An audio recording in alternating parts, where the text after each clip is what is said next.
바울은 육체를 신뢰했다 그랬어요. 육체를 신뢰한 사람은 유대인이죠. 특별히 바리새인과 서기관들은 육체를 배우는 자가 자기 육체로 자기 몸으로 율법을 지킬 수 있고 하나님 앞에 당당히 나갈 수 있다고 자신만만했던 사람들이죠. 예수님은 그들을 향해서 이 독사의 새끼들이라고 했어요. 그런데 바울도 과거의 율법주의자들이었을 때 그렇게 했죠. 그러나 4절에 보면 나도 육체를 신뢰할 만하니 만일 누구든지 다른 이가 육체를 신뢰할 것이 있는 줄을 생각하면 나는 더욱 그러하니 내가 8일 만에 할례받고 할례받았어요. 손 할례당이죠. 이스라엘 족속이요 택함 받은 선민이죠. 베냐민 지파요 왕권 지파라는 거죠. 히브리인 중 히브리인 정통 히브리인 이게 이방인과 섞이건 아버지가 한쪽이나 어머니가 한쪽이 히브리인이 아니라 양가 부모가 다 히브리인 중 히브리인이요 정통 히브리인이죠. 율법을 우리는 바리새인 최고의 의롭다고 여겨지는 바리새인 열심히 교회를 핍박하고 이단자죠. 이단자 교회가 뭐예요? 이단이라고 여겼고 교회를 얼마나 핍박했어요. 그러니까 유대인들에게 얼마나 박수갈채를 받고 대단한 사람이라고 칭송받았던 바울이죠. 율법의 의로는 흠이 없는 자로라 그랬어요. 그만큼 육체를 신뢰했던 사도 바울이었는데 오늘 7절에 보니까 그러나 그랬어요. 내가 그렇게 내 육체가 나는 육체의 의로 예수님 앞에 나갈 수 있고 하나님께 구원받을 수 있고 당당히 자기의 힘과 노력과 열심으로 구원을 받을 줄 알고 있었는데 무엇이든 내게 유익하다는 것을 내가 그리스도를 위하여 우리 제일 중요한 말이 그리스도를 위하여요. 다 해로 여길 뿐더러 예수가 자기를 샀거든요. 핏값으로 샀고 예수님이 자기를 다 만들어 주셨거든요. 근데 그 은혜를 모르고 자기가 대단한 인물인 줄 알고 육체는 죄덩어리예요. 머리부터 발까지 육체는 죄 지을 수밖에 없도록 만들어진 연약한 질그릇에 불과한 겁니다. 육체를 신뢰한다는 것은 곧 하나님을 부정하는 거고 십자가를 원수를 여기는 건데 8절에 보니까 또한 모든 것 여기 모든 것들은 그의 가문이나 혈통이나 학벌이나 재산이나 사회적 신분이나 명예나 권세나 모든 것들이 다 해가 된다는 거예요. 왜? 이거 다 세상 것이거든요. 이 세상에 있는 것들을 사랑하는 자는 아버지의 사랑이 그 속에 있지 않는다는 것을 알았기 때문에 그래요. 그게 다 예수님을 하나님께 가는 방해물이 되고 걸림돌이 되고 그것이 전부 다가 무가치하다는 것을 바울은 알았던 겁니다. 해롭다는 거예요. 그게. 그 다음에 그게 중요한 거 아니라 결론이 뭐냐. 내 주 그리스도 예수를 아는 지식이 가장 고상하다. 가장 최고의 지식이다 라고 말합니다. 왜 그래요? 세상의 학문 지식, 세상의 모든 이론과 사상은 다 죄예요. 금방 없어질 거예요. 7, 80년 되면 다 썩어질 것이고 다 무가치한 것이지만 예수의 지식은 영원하기 때문에 가장 안전한 거예요. 예수를 아는 지식, 그래서 예수 안에는 뭐가 있어요? 세 가지가 있어요. 지혜와 세상의 모든 지식과 모든 보화가 들어있다고 그랬어요. 그러니까 예수를 아는 것이 세상의 학문과 철학과 과학과 지식과 이론을 다 깨닫는 기본이 되기 때문에 예수를 아는 지식이 최고의 가장 높은 지식이라고 바울은 깨달은 겁니다. 그건 이론으로 하는 게 아니라 바울이 지식을 통해서 안 게 아니고 경험을 통해서 깨달은 겁니다. 그래서 바울의 마지막 결정이 뭡니까? 내가 그리스도를 위하여 모든 것을 다 포기해버리고 배설물로 여긴다고 했어요. 이게 바울의 일이 아니에요. 바울의 학문, 바울의 명예, 권세, 바울의 직위, 유대인들이 가장 부러워하고 가장 귀중하게 여겼던 것들인데 그것을 예수와 놓고 저울질했을 때 아무것도 아니라는 거. 아니 오히려 배설물로 여겼다. 똥이라는 거죠. 그걸 깨달은 거예요. 그리스도라는 지식보다도 위대한 것은 없습니다. 왜? 그리스도 안에는 만물이 다 들어있거든요. 왜? 만물은 다 그리스도를 위해서 만들었기 때문에. 그리고 9절에 그 안에서 그리스도 안에서 바울이 발견되려 함이니. 예수 안에 들어가야 자기의 가치가, 자기의 영광이, 자기의 능력이, 자기의 존귀함이 발견되는 거예요. 왜? 예수 밖에는 다 쓰레기예요. 예수 바깥에 있으면 다 전부 저주덩어리고요. 예수 안에 들어가 있어야만 비로소 존귀하고 가치 있고 영광스러움이 나타나는 겁니다. 마치 이게 뭐예요? 불순물, 용광로 속에 들어가서 다 녹아져야 비로소 정금이 나오는 것처럼 세상의 모든 것은 다 찌꺼기, 쓰레기에 불과하다는 것을 바울은 알았습니다. 자, 그래서 배설물 여기는 그리스도를 얻고 만나고 9절의 그 안에서 발견해 내가 가진 의는 여기 두 가지가 나오죠. 바울이 가진 의는 율법에서 난 의예요. 율법을 지켜서 즉 자기 의를 말하는 거죠. 오직 그리스도를 믿음으로 말미암은 것이니 곧 믿음으로 하나님께서 난 의라 그랬어요. 율법에서 난 의는 자기 의지만 그리스도를 믿음으로 말미암은 의는 하나님께로서 난 의다. 그러니까는 바울은 의 하나를 얻으려고 모든 것을 다 포기했어요. 왜? 그게 영원한 거거든요. 우리가 예수님이 우리에게 남겨준 의는 영원한 의잖아요. 우리가 할 수 없는 걸 예수님이 다 지켜놓고 너를 나를 믿으라 그랬어요. 그 안에 들어가기만 하면 이걸 친의라고 그러죠. 예수의 의로 우리를 덧입혀 준 거예요. 예수의 의로 우리를 옷 입혀 준 거라고요. 바울은 이 의를 알고 나서 세상 인간의 의, 여러분 사람들은 다 자기 잘난 맛에 살잖아요. 자기 옷, 의상, 머리 스타일, 자기 지식, 지위 이거 가지고 다 자랑하는데 잘할 건 안 돼요. 왜? 인간들이 가진 거는 다 썩고 부패하고 다 사라지는 것들이기 때문에 그래요.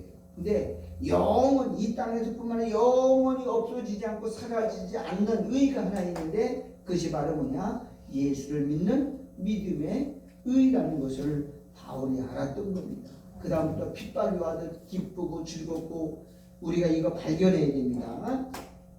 하나님께라는 의다. 10절에 내가 그리스도와 그 부활의 권능과 그 고난의 참여함을 알려하여. 왜 고난에 참여하려고 했었죠? 현재의 고난은 장차 나타날 영광과 좋게 비교가 할 수 없어요.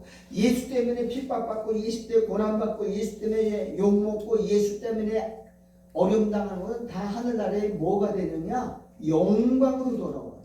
그걸 바울이 알았던 거예요. 그래서 그 고난의 참여함을 알게 하려여 그의 죽으심을 보다.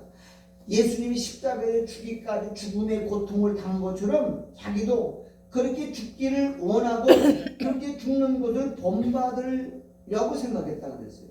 이게 바울의 위대함이죠. 어찌하든지 죽은 자 가운데서 부활에 이르려 하나니. 근데 여러분 부활이 다 똑같은 건 아니잖아요. 부활이 다 달라요. 해의 영광이 다르고 달의 영광이 다르고 별과 영광이 다른 것처럼 부활의 육체가 다 다른 거예요. 짐승의 육체로 부활하고 새의 육체로 부활하고 고린도 15장에서 나오잖아. 어떤 사람은 새의 형상으로 부활이 되고 짐승과 곤충의 형상으로 되고 다 다르다는 것을 바울은 알았기 때문에 더 좋은 영광의 모습으로 부활하기 위해서 고난받을 수 있는 모든 고난을 다 받겠다라고 바울은 결정했던 겁니다. 그러니까 바울은 핍박받는 게 너무너무 자랑스러운 거예요. 고난받는 게 너무너무 기쁜 거예요. 베스파니안 그 유대 역사사에 보면 그런 게 나오거든요. 로마 군대 중에서 베스파니안 군대 중에 아주 용맹스러운 전사 40명이 있었어요. 이 40명은 베스파는 황제 앞에 생명을 내놓고 헌신하기로 아주 결정한 사람들이야. 죽으라면 그대로 칼로 배를 찔러도 자살할 수 있을 만큼 그런 사람들인데, 어느 날 그 40명의 베스파시안 용사 중에 하나가 그리스도인이 있다는 정보가 들어갔어요. 첩보가, 예수 믿는 사람이 하나가 있다. 그래서 그 사람을 찾아내기 위해서 이제 그들을 추궁했어요. 40명을 다 불러놓고 나와라, 자수해라, 그러면은 살려주겠다. 그런데 아무도 안 나오는 거 있죠. 하나도 안 나와. 그래서 그들 어디 갔느냐, 옷 다 짝짝 빨개 입혀가지고 얼음판에다가 세워놨다. 추운 겨울에 얼음판에 나가서, 만약에 이 중에서 예수를 안 믿겠다고 하는 사람은 나오라 그랬더니요. 그런데요, 그 40명의 용사 중에 한 명 들었더니 40명이 다 그리스도를 믿는 용사들이 된 겁니다. 이거 몰랐던 거예요. 이 복음은 그렇게 위대한 거잖아요. 아멘. 그 사람들에게 그렇게 나오려고 했는데 아무도 안 나와요. 다 나올 줄 알았거든. 근데 너무 추운데 한 사람이 너무 추워서 픽 떨어지면서 그 얼음판에서 기어 나와서 자기를 안 믿겠다고 거부를 하고 막 기어 나오는데, 그때 그 감독관의 눈이 열려가지고 쫙 보는데 하늘에서 흠단 영원 창사들 입담하는 멸관을 들고 와서 다 서 있는 사람이 쏘주는데, 한 사람만 픽 쓰러져서 기어 나오니까 그 사람 것만 들고 이렇게 서 있는 거야. 그걸 이 사람이 본 거야. 그래서 그러면 저 자리 내가 믿겠다고 자기 먹고 들어갔다는 유명한 이라고 했잖아요. 고난은 영광이에요. 아멘. 고난보다 더 그런데 누구를 위해서 받는 고난이냐? 내 죄 때문에 받는 고난이 아니고 예수님 때문에 받는 고난, 예수님 때문에 당하는 아픔과 고통을 말하는 거예요. 그래서 그리스도를 위하여라는 말을 바울이 오늘 본문에서 5번이나 쓰고 있어요. 그를 위하여, 그런 말이죠. 그래서 내가 10절에 보니까 그리스도와 그 부활의 권능과 고난의 참여함을 알려하여 어떻게 하면 고난을 받을까? 그의 죽으심을 본받아 어쩌든지 죽은 데까지도 부활에 이르려 하노니. 부활은 참으로 놀라운 거예요. 만약에 바울처럼 바울이 30년 전에 자기 모습을 보았잖아요. 얼마나 영광스럽고 얼마나 찬란하고 아름다웠던지 그거 보고 와서 세상을 다 버린 거예요. 그걸 동경했던 겁니다. 12절을 내가 이미 얻었다함도 아니고 온전히 이루었다함도 아니라. 나는 그 부활에 아직 도달한 것도 아니고 그 온전에 자격 없이 완전히 내가 인격을 이룬 것도 아니다. 내가 오직 그리스도에게 잡힌 바 된 그것을 잡으려고 쫓아가노라. 이 다름질한다는 거죠. 신앙의 다름질, 열심을 내고 뭐를 위해서? 그 영광을 위해서. 그 자기가 부활할 때 그 부활의 영광의 모습을 본 그것을 위해서 전력질주한, 여기 잡히가 이걸 잡으려고 쫓아간다라는 거는요, 맹수가 먹잇감을 발견하고 사슴 하나 발견하면 사슴을 해서 전력질주하는 것을 쫓아간다는 거예요. 그러니까는 다른 거 안 보는 거예요. 여러분, 사자가 사슴 하나 쫓아가면 다른 거 안 보아요. 다른데 아무리 그래도 그 하나만 볼 거야. 전력질주하는 모습을 보면서 바울도 그렇게 그 부활의 영광을 위해서 그렇게 열심히 다름질했다라고 본문이 말하는 거예요. 신앙생활은 뭐냐? 하나님의 영광입니다. 모세의 영광이 다르잖아요. 똑같은 선지자예요. 똑같은 미디암도 모세도 아론도 다 하나님 선지자인데 영광이 달라요. 모세 얼굴에서만 뭐가 나요? 광채가 나는 거예요. 그걸 알았기 때문에 그 영광을 바라보는 사람들은 그걸 절대로 포기할 수가 없는 겁니다. 13절 형제들아 나는 아직 내가 잡은 줄로 여기지 아니하고 도달하지 않았다. 그 부활의 영광에 그 최고의 그리스도의 영광에 도달하지 아니하고 오직 한 일 뒤에 있는 것은 잊어버리고. 근데 사람들이 왜 자꾸 다름질하는 게 더디고 다름질하다가 뒤를 돌아보느냐면 자기 과거를 돌아보는 거예요. 뒤에 있는 것은 잊어버리고 뒤에 있는 게 뭘까요? 뒤에 있는 것 자기 영광이죠. 바울이요 앞치마만 갖다라도 병났고 귀 쫓아내고 그거 사람들이 그거 바울만 보면 그 칭찬하는 거예요. 그러니까 바울은 그 영광에 붙잡혀서 그걸로 만족한 게 아니고 그거 딱 잊어버려야 돼요. 내가 이룬 업적 우리나라 말로 말하면 내가 왕년에 왕년이 뭐예요? 천성기 때 내가 이렇게 했는데 그거를 생각하고 사람들은 자꾸 뒤를 넣어버린 거야. 야, 내가 왕년에 그래도 내가 너무 많은 나이에 그 사람하고 얘기하니까 나 너무 말 섞을 군번이 아니고 내가 과거에 그렇게 말하는 사람들이 뭐냐 지금 현재는 아주 비참한 거야. 그런데 지금 내가 이 비참한 모습을 감추려고 내가 과거의 왕년에 뭐뭐 했다 그렇게 말하는 거 그건 지금 아주 다 비참하다는 거야. 이게 바울은 그걸 다 잊어버렸어요. 왜? 그거 생각하면 앞으로 나아가는데 방해거리가 되기 때문에 다 잊어야 됩니다.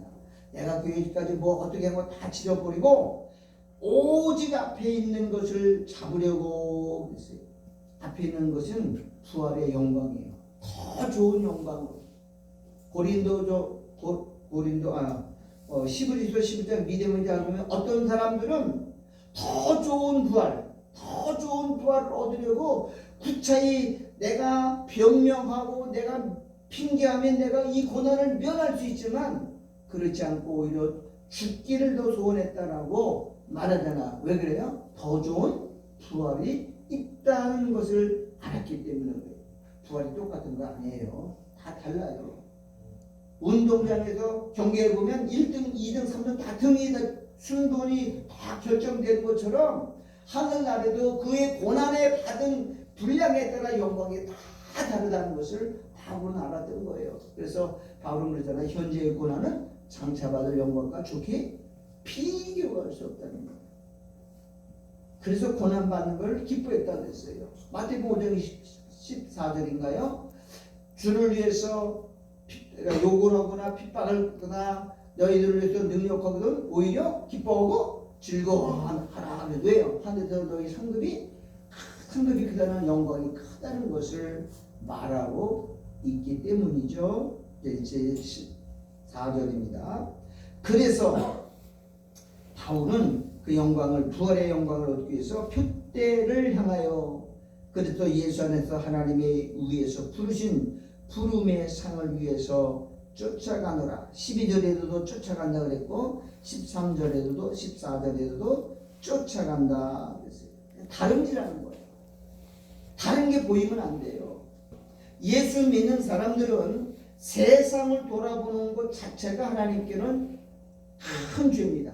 그래서 야고보서 4장 4절에 그런 말이 있어요. 가늠하는 여자들이요. 우리가 성도잖아요. 신랑이신 남편이고 우리는 다 여자들이거든요. 예수님. 근데 가늠을 하는 여자들 너희가 세상과 뭐가 된 거?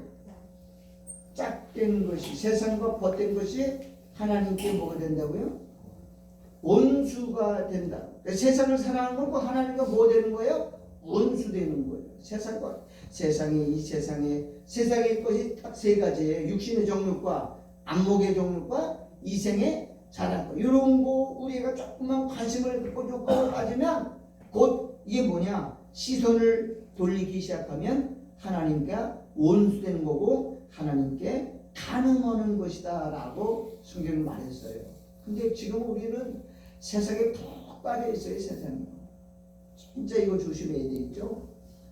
그래서 가능한 나도 이 유튜브를 멀리 하려고 그러는데 이 사람이 한번 보면 한번 봤다 그러면 20-30분이 금방 가요. 정신을 아유 내가 이러면 안 되지 그러고 돌아오는데 하여튼 이 시대는요 보는 것 때문에 다 망해요. 진짜 보는 거는 우리가 줄여야 됩니다. 자 15절 그러므로 누구든지 우리 온전히 이룬 자들은 이렇게 생각할지 만일 무슨 일에 너희가 달리 생각하면 하나님이 이것도 너희에게 나타내시리라. 오직 우리가 어디까지 이르렀든지 그대로 행할 것이라. 바울은 디모데후서 4장 10절에 이렇게 말해요. 대마는 이 세상을 사랑하여 나를 떠났고, 대마라는 바울의 동역자 사역자가 있어요. 같은 목회자입니다. 그런데 그렇게 열심히 충성하던 대마가 이 세상을 사랑해서 나를 버리고 떠났다, 그런 말을 했어요. 얼마나 안타까우면, 얼마나 마음이 아프면 그런 말을 했겠어요. 그러니까 세상 살아가는 게 하나님과 원수되는 것이고, 그리고 가늠하는 거예요. 영적으로 음료죠, 음료. 지금 그렇게 말해요. 나는 개인적으로 부하지 않은 게 감사해요. 내가 돈도 좀 있고 여유가 있고 그러면 교회도 크면 나도 아마 골프장 다니고 맨날 그랬을 거예요. 안 그러겠어요? 큰게 목사들이 매일 만나면 그런 거잖아. 골프 뭐 효동이 있고 뭐 그런. 월요일 날은 허가 받았어요. 그러니까 주일날 오후 예배 일찍 끝나고 전부 비행기 타고 여기 뭐 중국으로 가고 태국으로 가고 이런 데잖아. 요즘은 어디 가느냐? 싼 데가 있어요. 베트남이 한국 관광객 벌려고 아주 그 골프 가격을 내렸어요. 아주 그냥 주일날 오면 10,000원이잖아, 비행기가. 부유하지 않은 것도 감사한 거예요. 왜? 사람은 육체를 가지고 있는 사람은 어차피 그런 환경이 되면 다 넘어져요. 근데 안 빠지게 한 게 참 감사하다는 마음이 듭니다. 그래서 이 마지막 때는요, 우리는 예수를 아는 지식보다 더 위대한 건 없어요. 예수를 아는 지식이면 깊이 파면 팔수록 더 샘물처럼 나와요. 이보다 더 큰 감동이 없어요. 저는 새벽마다 기도할 때마다 기도하기 전에 꼭 성경을 먼저 10장을 먼저 읽고도 하루도 빠지지 않았어요. 아직까지는. 근데 10장을 읽고 기도하면요, 그 읽은 말씀 중에서 그 10장 중에서 하나님이 꼭 한 가지 메시지를 줘요. 이게 탁 두드러진 게 줘요. 그래서 여기 이런 게 숨겨 있을까. 그렇게 봐도 안 하는데 한꺼번에 다 주는 게 아니라 꼭 그 10장 중에서 꼭 한 문장을 꼭 하나님이 주셔요. 이게 여기 있구나. 여러분, 샘물은 파면 팔수록 더 많이 나오는 거 알죠? 말씀도 그래요. 누가 그러죠? 성경을 뚫어지기 보면 성경이 뚫어진다고. 맞습니다. 성경을 깨서 보면 성경의 진리가 열려서 보게 되는 거예요. 참 저는 이 시대에 가장 좋은 게 뭐냐면, 남들이 알지 못하는 복음 비밀을 많이 알아요. 목회자들이 여러분 평신도 가르치기도 힘든데 목사를 가르치는 건 쉬운 건 아니거든요. 근데 목사님들이 와서 이런 거 목사님은 어떻게 이걸 다 연구했어요? 사실 연구한 건 아니죠. 우리가 연구에다 가르치는 것도 아니고 성령이 열어주시는 거예요. 성령이 깨닫게 해주시는 거거든요. 성령은 위대한 스승이고 성령은 위대한 교사잖아요. 왜? 성경을 쓰신 분이 성령이거든요. 성령 안에는 지혜와 지식과 그다음에 명철이 들어가 있다고 했어요. 우리 여성교회도 오늘 헌신 예배드리는데 제일 중요한 게 뭐냐? 좀 더 많은 시간, 조금 더 많은 노력, 조금 더 많은 헌신, 그것이 주님을 사랑하는 길입니다. 내가 하면 안 돼요. 근데 성령이 우리 안에 들어와서 감동을 주면 시작하면요, 그다음부터 하나님이 필요한 지혜, 필요한 능력, 필요한 물질, 필요한 건강, 필요한 은사를 다 공급하더라고요. 여러분, 그렇게 쓰임받는 우리 여성교회, 우리 성도들 모두가 되기를 예수님의 이름으로 축원합니다.